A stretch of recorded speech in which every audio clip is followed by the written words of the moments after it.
Ndine wenye watirare ndiri kutsvagira nyaya dziri kuitika munyika yedu yeZimbabwe. Nyaya ndo nezveyo muzora nhasi inyaya yaGideon nemurume uyu anonzi Honda Kabasa. Nyaya inosirisa, inorwadza zvikuru. Unoona zibaba rikuru rine dumbu zihombe richiti turi zidumbu ravo rachena ndebvu richienda kunorora mwana ane zera nemuzukuru wako.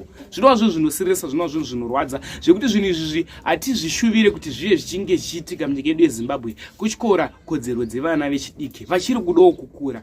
Zvisinei, nyaya ndo nezveyo muzora nhasi inyaya yemurume uyo anonzi iye Gideon. Gideon uyu mukwasha wake ndiye anonzi Honda.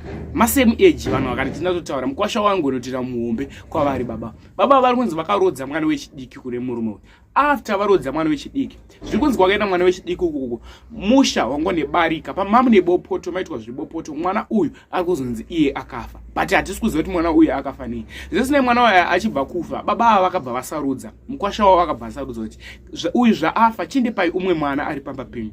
Zviri kunzi baba ava vakapa mukwasha wavo umwe mwana wechidiki anga aripo wechidiki. Nemunharaunda pawana chiitiko ichi vakabva mumhanya mumangara mumapurisa. Asi baba wamwana wavo akafa, vari kunzi ivo vakaviga vega. But ex-wife wavo haana kuzviziva, vanga vakarambana nemukadzi, haana kuziva kuti mwana wavo musikana anga afa.